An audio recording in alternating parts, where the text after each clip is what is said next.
Welcome to Now Let's Talk, the podcast with Vanessa Corwin and Kathleen Kahn, where we speak with our guests about the joys and challenges of life in today's world. Hello, I'm Vanessa Corwin. And I'm Kathleen Kahn. Multi-instrumentalist Timmy Cappello has played with some heavy hitters: Tina Turner, Peter Gabriel, Ringo Starr, Carly Simon, among others, and currently has a solo act resulting from his role in the 1987 film The Lost Boys. We caught up with Timmy as he prepares for upcoming gigs in Tampa, Florida, and the New York, New Jersey metro area. Timmy, welcome to the podcast. Thanks so much for joining us. Thanks for having me. This is exciting. So now you played sax with Tina Turner for, what was it, 16 years? Is that right? 15 years. 15 years. So from 1984 to 1999. Wow. So what was that like?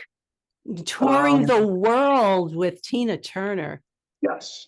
Well, I had played with a lot of pretty famous singers before that, but I definitely didn't know what I was getting myself into with Tina, because she is just different than any other person that I've ever played with.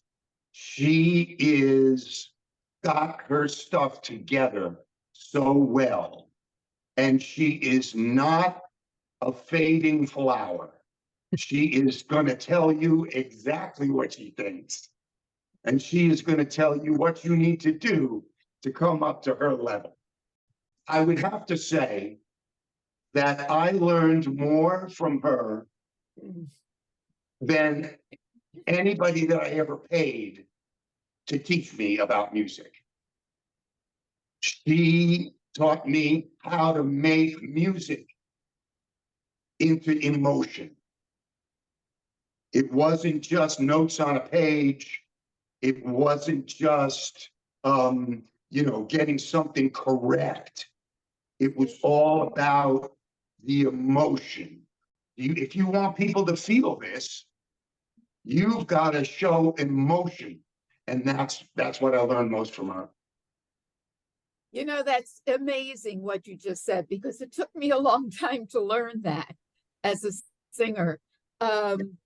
Perfection doesn't count. It is the emotion and how you relate to an audience. Now, you're, I'm sure, just not known for playing the song I Still Believe. And that's from the 1987 vampire film, The Lost Boys. That's right. Tell us about, I was reading that Joel Schumacher had something to do with you getting that role. I'm fascinated. I'm going to tell you a little story that is actually kind of freaky. I know that everybody has been in a situation where they're getting where they're going, and there's a song on the radio, and you can't leave your car till you find out who does that song. What's the name of the song? So I'm waiting at the Warner Brothers studio lot, and I can't leave the car. But I was there auditioning for the Gary Busey part in Lethal Weapon. Oh, wow.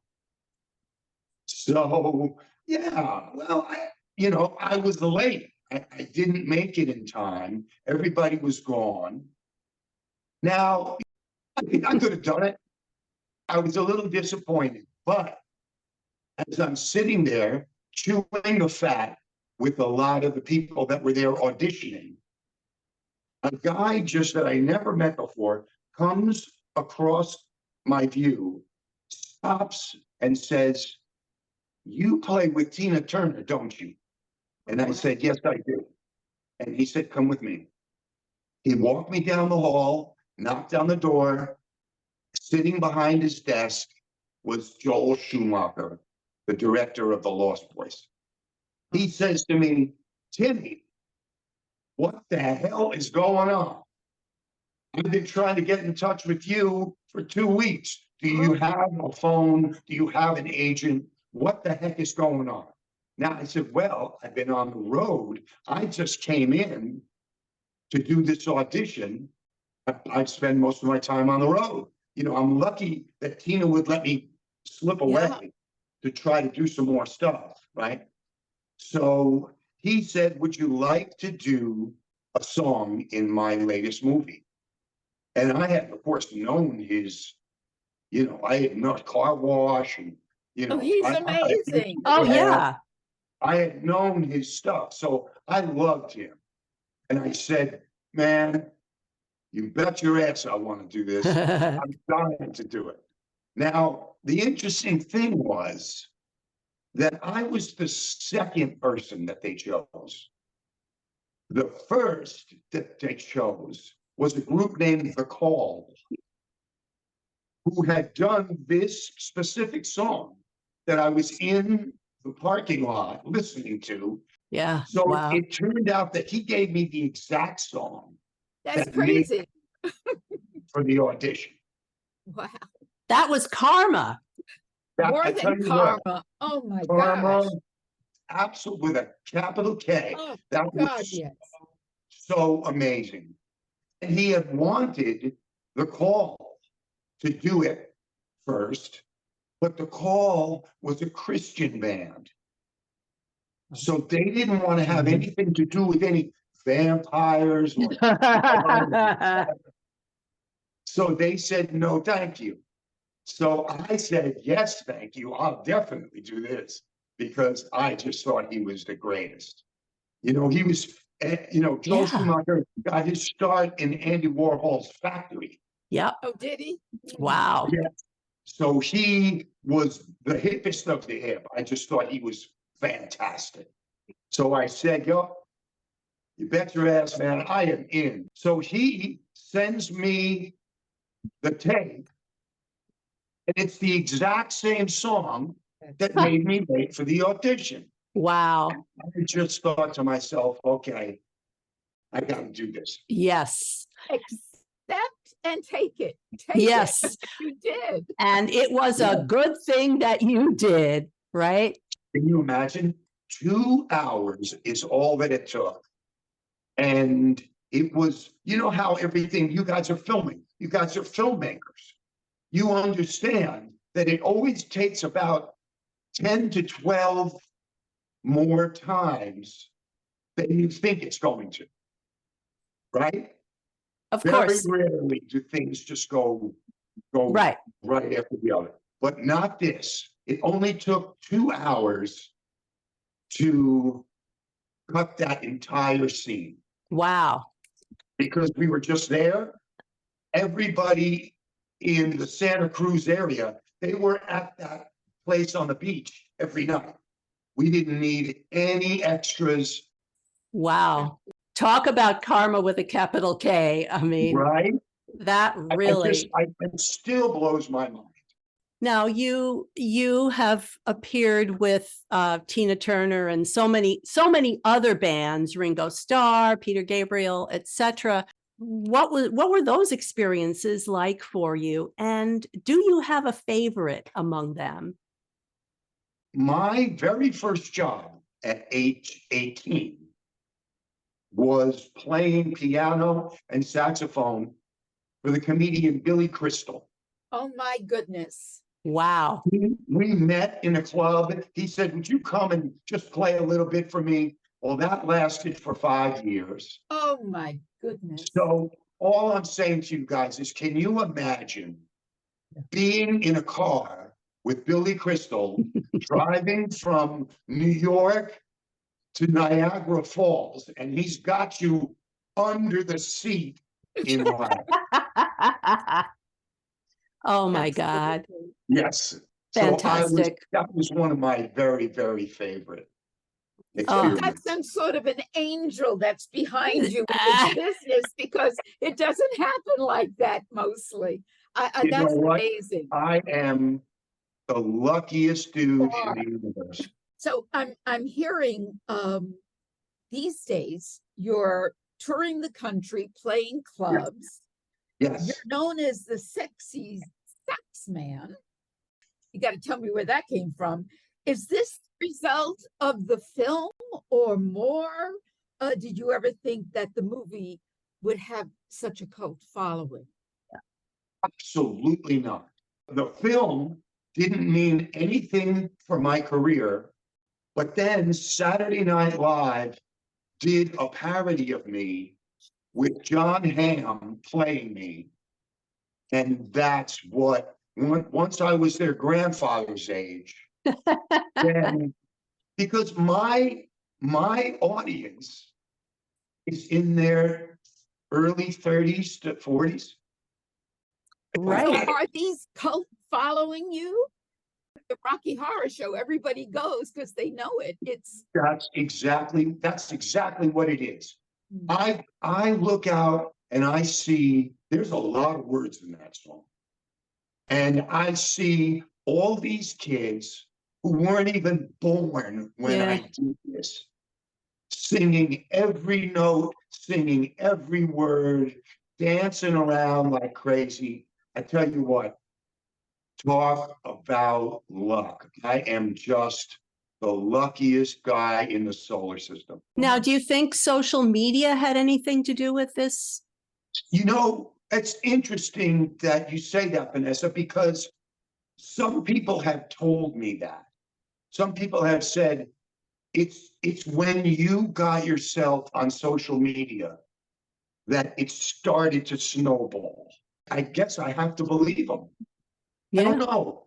Your guess is as good as mine. All I know is that I'm filling up clubs everywhere I go, and with young people.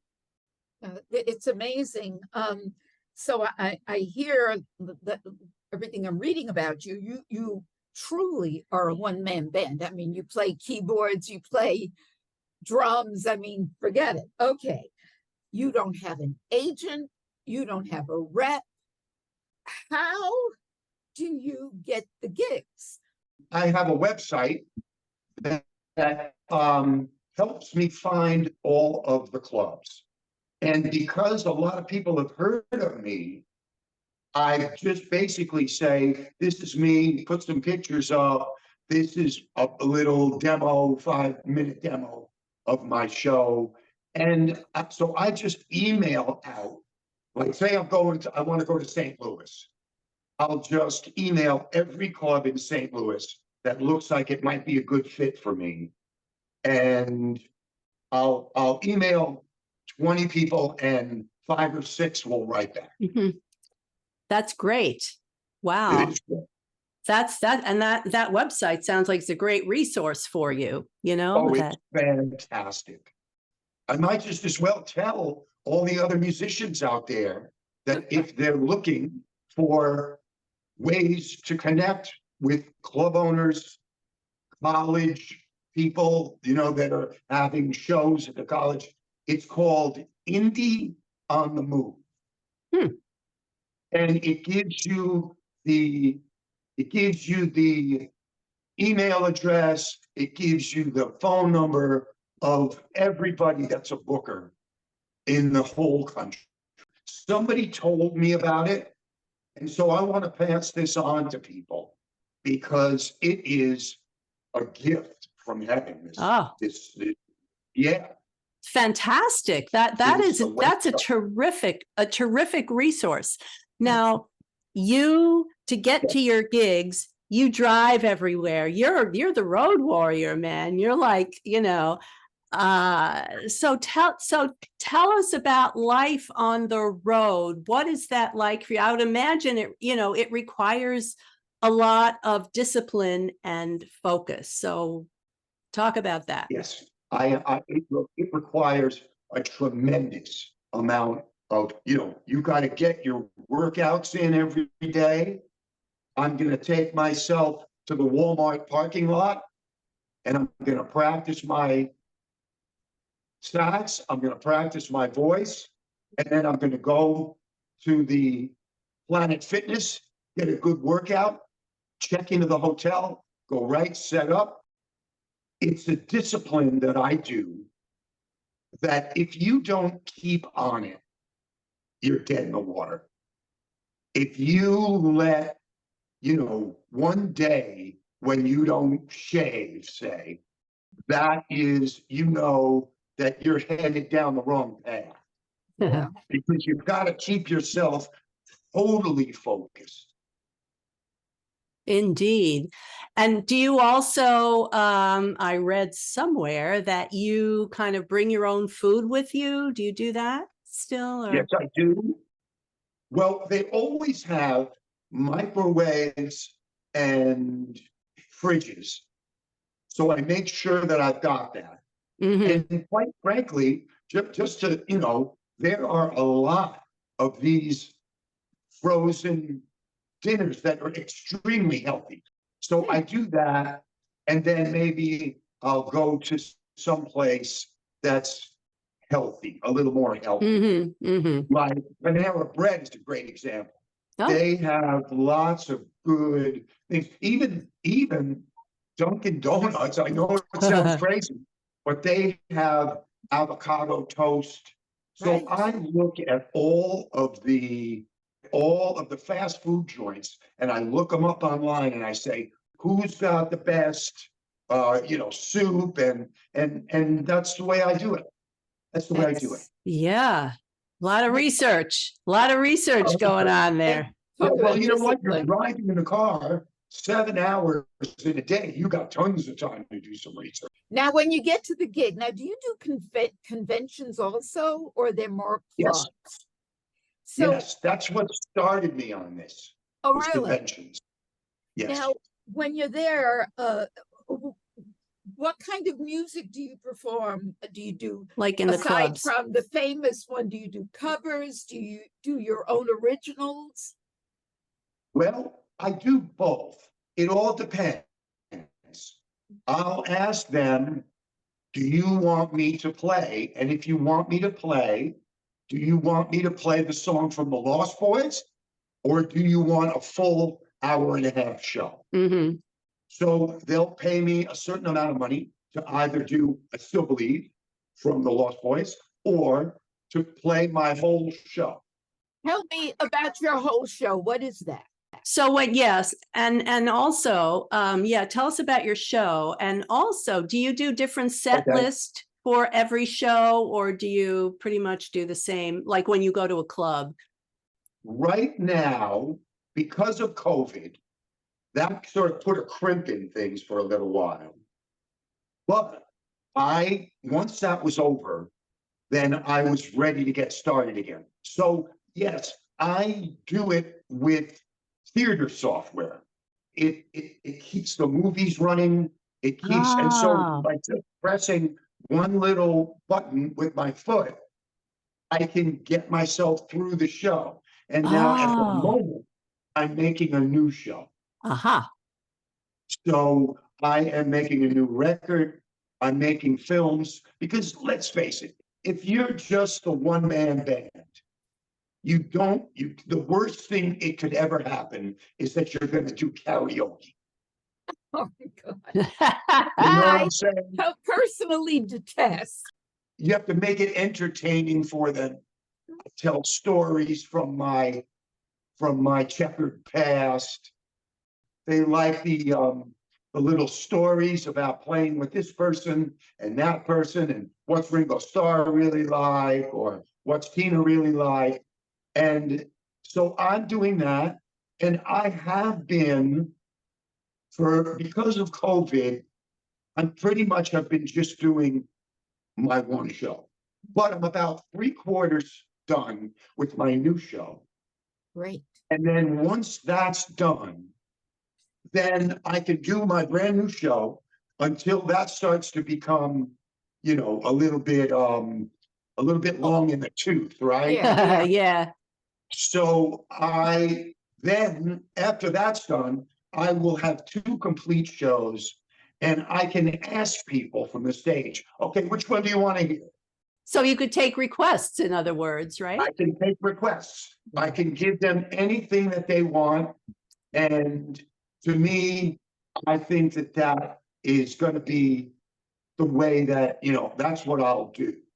You know, new movies, everything will be up there. Mm-hmm. Because let's face it, if you're a one-man show, you really have to keep things going. You did your first album, Blood on the Reed. Yes. In what year was that? Was that 2018?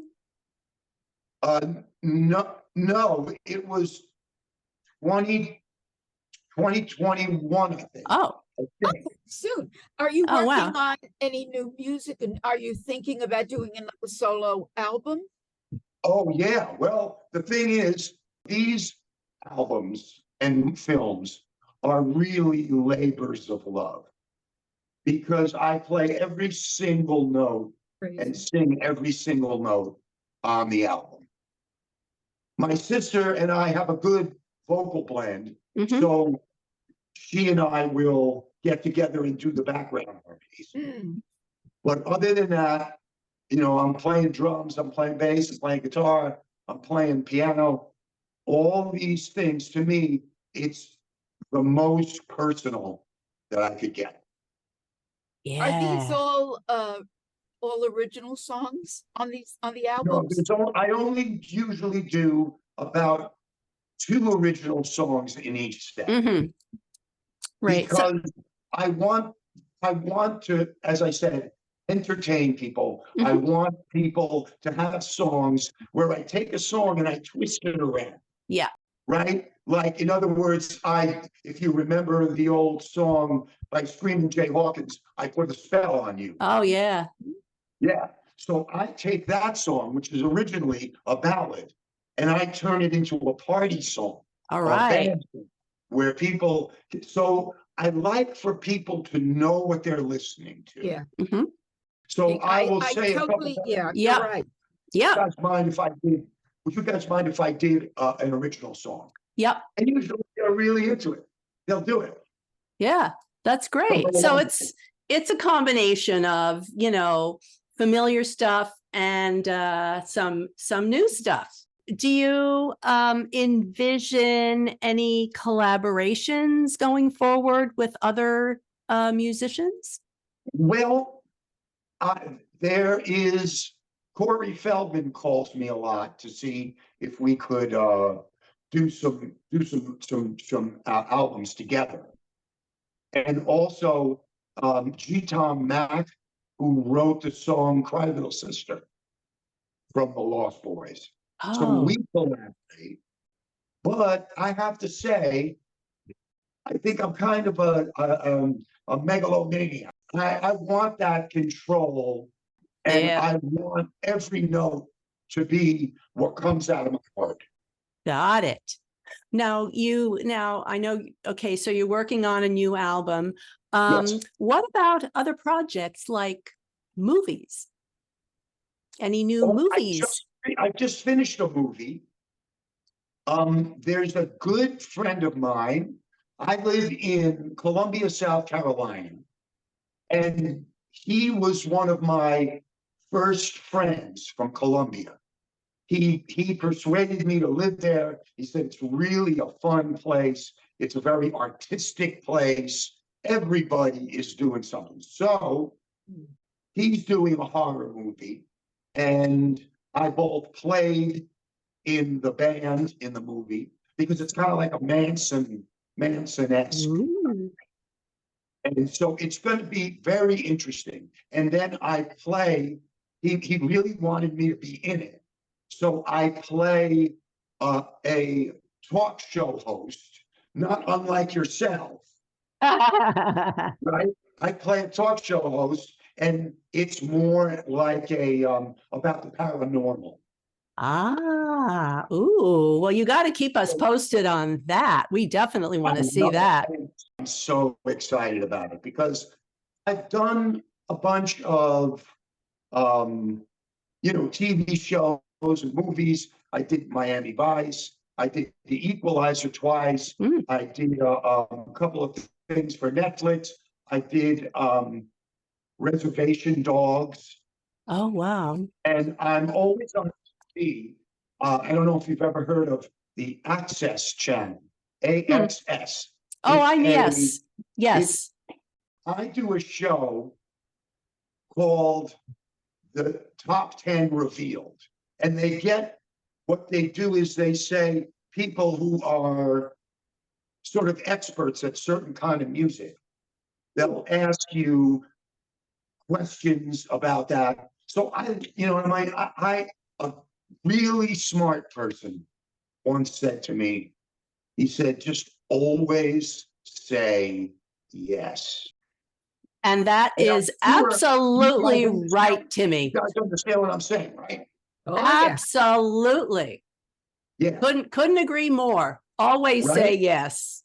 You know, you got to plunge in and just, you know, like the old Nike commercial, just do it. Just know? do it. Just do it. You know? That's exactly right. Let me ask you, you're so positive and so wonderful, and you gave already musicians the insight, some special insights when they're starting out. But Yes. what is the most challenging part of all this for you?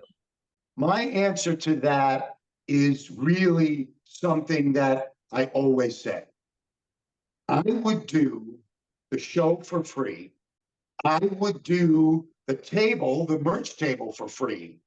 I would do everything for free except for driving, setting up my equipment, and then after a long, long night, packing up my equipment and getting back to the hotel at 3:30 in the morning. Oh, you're bringing back memories. That's the part where I feel I'm making my money. Yeah. And it's difficult to do. And I'm no spring chicken, that's for sure. So I put everything I have into that. Yeah. And I say, okay, this is how I make my money. And everything else is just a joy and a blessing. And I can't even tell you how much I love doing this show. Is the greatest thing that ever happened. So that's your greatest reward is doing the show in front of an audience. Yes. That's exactly right. Man, I tell you what, because I've always been somebody else's second banana, playing for Peter Gabriel and Carmen, or Carly Simon, all these different people.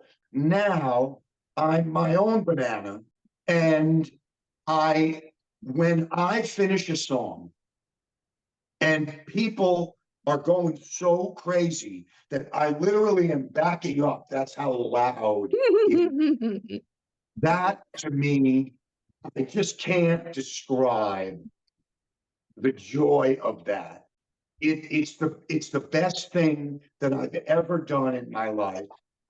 And I don't know how it happened. It just fell onto me. All of a sudden, the phone just started ringing. Hey, would you play our club? Hey, would you play our convention? Hey, would you play our college? How do you get so lucky? So now you've got this great thing going on for yourself.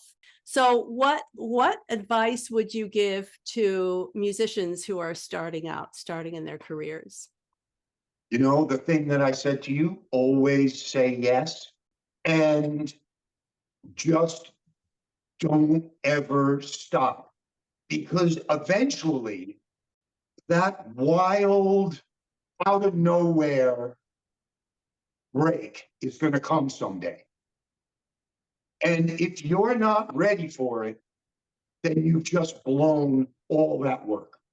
So that's the way I feel about it. Keep your, like I said, at 10 o'clock in the morning, even if I played till 3 o'clock in the morning, I am at the Home Depot parking lot. I want to keep myself ready for whatever it has to do with anything. I'm just, because I understand that it could all be taken away in a second. Just ride it while you've got it. Now, where are we going to find you? Tell everybody who's listening, what's your tour schedule? What's going on? Just Google Tim Cappello, TimCappello, on Facebook. And I have all of my gigs listed, when they are, where they are, the clubs they are. Timmy's next gigs, he's got upcoming gigs in Tampa, Saturday, June 1st at Hooch and Hive, And in the New York, New Jersey metro area, Friday, June 14th at TVI in Ridgewood, Queens. That's TV like television and I like the body part in Ridgewood, Queens. And Saturday, June 15th at QXT's in Newark, New Jersey. So people in those locations, check out those venues for tickets. Thanks for joining us. We'd love to hear from you, so please visit our website at nowletstalkthepodcast.com and send us your comments and questions. We'll see you next time.